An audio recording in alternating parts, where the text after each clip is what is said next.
പ്രിയപ്പെട്ട വിദ്യാർത്ഥികളെ, ഇന്ന് നമ്മൾ അടുത്ത് പഠിക്കാനുള്ളത് ഫ്രാക്ഷൻ ആൻഡ് ഡെസിമൽസ്. ഫ്രാക്ഷനെ എങ്ങനെ ഡെസിമലിലേക്ക് മാറ്റാം, അഥവാ ഒരു ഭിന്നസംഖ്യയെ എങ്ങനെ ദശാംശ സംഖ്യയിലേക്ക് മാറ്റാം. അപ്പോൾ ഭിന്നസംഖ്യ ദശാംശ രൂപത്തിൽ എഴുതുന്ന ഇതാണ് നമ്മൾ കാണിക്കുന്നത്. അപ്പോൾ നമ്മൾ ആദ്യം പഠിച്ചു 10, 10, 100, 1000, 10000 ഇങ്ങനെ നമുക്ക് ഡിനോമിനേറ്റർ അഥവാ ഛേദം വന്നാൽ നമുക്ക് എന്ത് ചെയ്യാം? എത്ര പൂജ്യം ഉണ്ടോ അത്ര പൂജ്യം വെച്ച് നോക്കിയിട്ട് മുകളിൽ പോയിന്റ് ഇട്ട് എഴുതാന്ന് പഠിച്ചു. 10 ആണെങ്കിൽ ഒരു സ്ഥാനം ഇപ്പുറത്ത് പോയിന്റ്, 100 ആണെങ്കിൽ 2 സ്ഥാനം, 1000 ആണെങ്കിൽ 3 സ്ഥാനം. നമുക്കൊരു ഭിന്നസംഖ്യയെ നമുക്ക് ഛേദം 10 ആക്കാൻ കഴിയുന്ന ഭിന്നസംഖ്യ ആണെങ്കിൽ 10, 100, 1000 അങ്ങനെ ആക്കാൻ പറ്റുന്ന ഭിന്നസംഖ്യ ആണെങ്കിൽ നമുക്ക് ആ രൂപത്തിൽ ഭിന്നസംഖ്യകളെ ദശാംശ രൂപത്തിലേക്ക് എഴുതാം. ഉദാഹരണമായിട്ട് ഇപ്പൊ 2, 1/2, 1/2നെ 5 കൊണ്ട് ഗുണിച്ചാൽ 10 ആവും. അപ്പൊ അംശത്തെയും അഥവാ ന്യൂമറേറ്ററിനെയും നമ്മൾ 5 കൊണ്ട് ഗുണിക്കണം. അഥവാ ന്യൂമറേറ്ററിനെയും ഡിനോമിനേറ്ററിനെയും ഒരേ സംഖ്യ കൊണ്ട് ഗുണിക്കുക ഹരിക്കുക ചെയ്താൽ ആ ഭിന്നസംഖ്യ സമാന ഭിന്ന ഈക്വൽ ഫ്രാക്ഷനാണ്. അതുകൊണ്ട് നമുക്ക് എന്ത് ചെയ്യാം? അടിയിൽ 5 കൊണ്ട് ഗുണിക്കുകയാണെങ്കിൽ, ഡിനോമിനേറ്ററിനെ 5 കൊണ്ട് ഗുണിക്കുകയാണെങ്കിൽ ന്യൂമറേറ്ററിനെയും, അംശത്തെ ഗുണിക്കുകയാണെങ്കിൽ ഛേദത്തെ ഗുണിക്കുകയാണെങ്കിൽ അംശത്തെയും ഗുണിക്കണം. അപ്പൊ 2, 5, 10, 1, 5, 5 ഇങ്ങനെയാണ്. അപ്പൊ 5/10 കിട്ടി. ഇത് നമുക്ക് ഭിന്നസംഖ്യാ രൂപത്തിലേക്ക് ദശാംശ രൂപത്തിലേക്ക് എഴുതാൻ എളുപ്പമാണ്. എങ്ങനെ? ഒരു പൂജ്യമാണുള്ളത്, അപ്പം 0 ഒരു സ്ഥാനപ്പുറത്ത് പോയിന്റ്, 0.5 ഒരു സ്ഥാനപ്പുറത്ത് പോയിന്റ്, 0.5 ഇതാണ് ആൻസർ. ഇനി ഇതിനെ നമുക്ക് ഇതുപോലെ ഒരാൾക്ക് ഇങ്ങനെ 10 ആക്കാനും 100 ആക്കാനും അറിയില്ലെങ്കിൽ നമുക്ക് ഹരിക്കാം.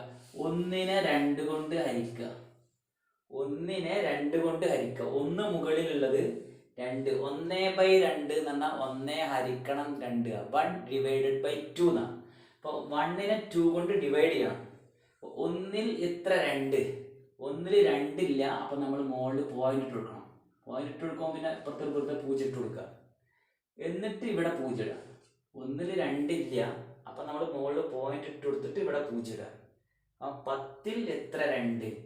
5, 2, 10. അപ്പം ആൻസറായി. ഈ രൂപത്തിൽ നമ്മൾക്ക് ചെയ്യാം, അല്ലെങ്കിൽ ഈ രൂപത്തിലും ചെയ്യാം.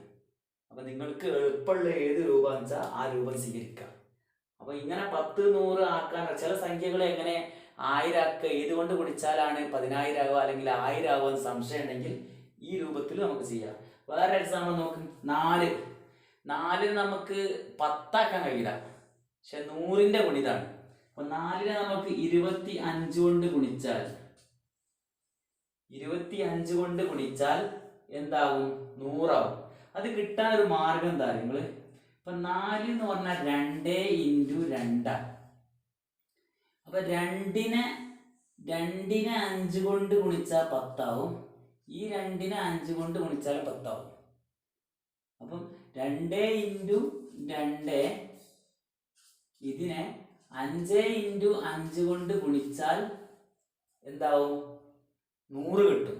2, 5, 10, 2, 5, 10. അപ്പൊ എത്ര 2 ഉണ്ടോ അതിനൊക്കെ 5 കൊണ്ട് ഗുണിക്കാം. ആ 5 കൊണ്ട് ഗുണിച്ച് എത്ര 5 ഉണ്ടോ 5ന്റെ ഗുണിതങ്ങളുടെ ഫലമാണ് ശരിക്കും 5, 5, 25. അപ്പൊ 4നെ 25 കൊണ്ട് ഗുണിച്ചാൽ 100 കിട്ടും. അപ്പൊ ഇവിടെ എത്ര കൊണ്ട് ഗുണിക്കണം? 25 കൊണ്ട് ഗുണിക്കണം. അപ്പൊ എത്ര വരും? 25/100 എന്ന് വരും. 25/100. അപ്പൊ ഇവിടെ 2 പൂജ്യമുണ്ട്.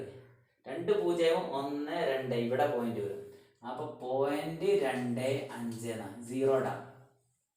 ഇനി വേണമെങ്കിൽ നിങ്ങൾക്ക് 1നെ 4 കൊണ്ട് ഹരിച്ചു നോക്കുക. നമ്മൾ 1നെ 4 കൊണ്ട് ഹരിക്കുക. 1ൽ 4 പോകൂല. അപ്പൊ എന്ത് ചെയ്യണം? നമ്മൾ 0 ഇട്ടിട്ട് പോയിന്റ് ഇടണം. പോയിന്റ് ഇടാം. 10ൽ എത്ര? 4. 2, 4, 8. ബാക്കി 2. ഇനി നമ്മളെ വെറുതെ 0 ഇട്ട് കൊടുക്കുക. ഇനി പോയിന്റ് ഇടണ്ട, പോയിന്റ് ഒരു പ്രാവശ്യം ഇടാൻ പാടുള്ളൂ. വെറുതെ 0 ഇട്ട് കൊടുക്കുക. 20ൽ എത്ര? 4. 5, 4, 20. അപ്പോൾ 0.25 കിട്ടി. ഈ രൂപത്തിലും ചെയ്യാം. ഇങ്ങനെ 100ലേക്കോ 10, 100, 1000 അതിലേക്ക് പിന്നെ അംശത്തെ ഛേദത്തെ മാറ്റുക. എത്ര ഇരട്ടിയാണോ, ഏത് സംഖ്യ കൊണ്ടാണോ ഛേദത്തെ ഗുണിക്കുന്നത്, ഡിനോമിനേറ്ററിനെ ഗുണിക്കുന്നത്, ആ സംഖ്യ കൊണ്ട് തന്നെ ന്യൂമറേറ്ററിനെ ഗുണിക്കണം. വേറെ 1/8 നോക്കി. 1/8 എന്ന് പറഞ്ഞാൽ 1/2 ഇൻറ്റു 2 ഇൻറ്റു 2. ഇത് നമ്മൾ പഠിച്ചു ഘടകങ്ങളിൽ. 2 2 4, 4 2 8. അപ്പൊ ഇതിനൊക്കെ 5 കൊണ്ട് ഗുണിക്കാൻ ഇവിടെ 2 5 10, അപ്പൊ 1 5. പിന്നെ 2 5 10, 1 5. പിന്നെ 2 5 10. അപ്പൊ ഈ സംഖ്യ കൊണ്ട് ഗുണിച്ചാൽ മതി. അപ്പൊ 5 5 25, 25 5 125. എത്ര 2 ഉണ്ടോ അത്ര 5 ഇട്ടിട്ട് ഗുണിച്ചാൽ മതി. അപ്പൊ 125. അപ്പൊ 1/8നെ 125 കൊണ്ട് ഗുണിച്ചാൽ 10 10 100, 100 10 1000 കിട്ടും. 2 5 10, 2 5 10, 2 5 10, 10 10 100, 100 10 1000. അപ്പോൾ 8 125. അപ്പൊ ഇവിടെ നമ്മൾ എന്ത് ചെയ്യണം? 125 കൊണ്ട് ഗുണിക്കണം. അപ്പൊ 125/1000 കിട്ടും. ഇങ്ങനെ കിട്ടും. ഇനി നമ്മൾ എന്ത് ചെയ്യണം? 3 0, 3 സ്ഥാനം, 0 പോയിന്റ് 1 2 3, ഇവിടെ പോയിന്റ് 1 2 5. ഇതിനെ നമ്മളിനി ഏത് രൂപത്തിലും ചെയ്യാം. 1/1നെ 8 കൊണ്ട് ഹരിക്കുക. 1ൽ 8 ഇല്ല, 0 ഇട്ടു, എന്ത് ചെയ്തു? പോയിന്റ് ഇട്ടു. 10ൽ എത്ര 8? 1 8, 8, ബാക്കി 2. ഇനി 0 വെറുതെ ഇട്ട് കൊടുക്കാൻ പാടില്ല. 20ൽ എത്ര 8? 2 8 16, ബാക്കി 4. ഇനി നമ്മൾ വീണ്ടും 0 ഇട്ട് കൊടുക്കുക. 40ൽ എത്ര 8 ഉണ്ട്? 5 8 40. അപ്പൊ എത്ര കിട്ടി? 0.125.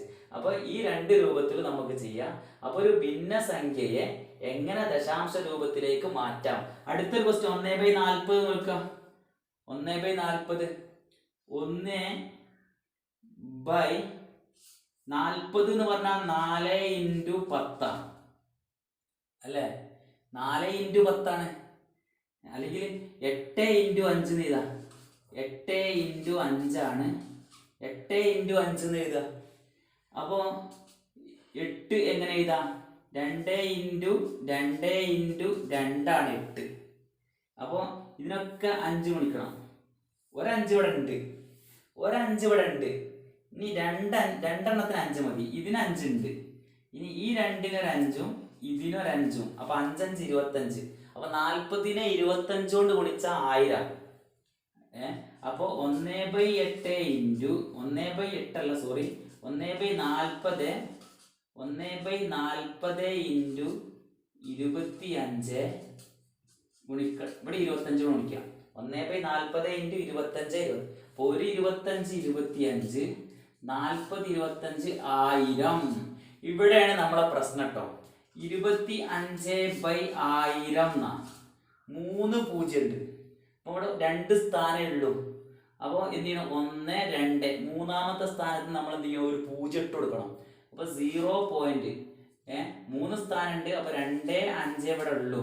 മൂന്നാമത്തെ സ്ഥാനത്തിന് വേണ്ടി നമ്മൾ ഇവിടെ ഒരു 0 ഇട്ട് കൊടുക്കണം. ഇവിടെ അല്ല, ഇവിടെ 0 ഇട്ട് കൊടുക്കണം. അപ്പൊ 0.025 ആണ് ആൻസർ. ഈ രൂപത്തിലാണ് നമ്മൾ എന്ത് ചെയ്യേണ്ടത്? ഭിന്നസംഖ്യ. ഇതിന് നമ്മളിനി 1നെ 40 കൊണ്ട് ഹരിച്ചാൽ ഈ ആൻസർ കിട്ടുമോ നോക്കാം. 1നെ 40 കൊണ്ട് ഹരിച്ചാൽ ഈ ആൻസർ കിട്ടുമോ നോക്കാം. 1ൽ 40 പോലെ 0 ഇട്ടു. എന്നിട്ട് എന്ത് ചെയ്യണം? പോയിന്റ് ഇടണം. 10ലും 40 പോലെ, അപ്പൊ നമ്മൾ ഒരു 0 ഇടണം. എന്നിട്ടാണ് 0 ഉണ്ട്. 10ൽ നമ്മൾ 0 ഇട്ടു, 40 പോലെ വീണ്ടും ഒരു 0 ഇട്ടു. അപ്പൊ അവിടെ 0 ഇട്ടു. ഇനി 100ൽ എത്ര 40? 2 40 80, ബാക്കി 20 ഇട്ടു. പിന്നെന്ത് ചെയ്യണം? നമ്മൾ ഒരു 0 നമ്മളവ ഇട്ട് കൊടുക്കുക. 200ൽ എത്ര 40 ഉണ്ട്? 5. അപ്പൊ ആൻസർ എത്രയാണ്? 0.025 എന്ന് ആൻസർ കിട്ടും. ഈ രൂപത്തിൽ ചെയ്യാൻ പഠിക്കുക. എന്നിട്ട് ഞാൻ എൻ്റെ അയച്ചു തരുന്ന വർക്കുകൾ നിങ്ങൾ കൃത്യമായി ചെയ്തിട്ട് അയക്കുക.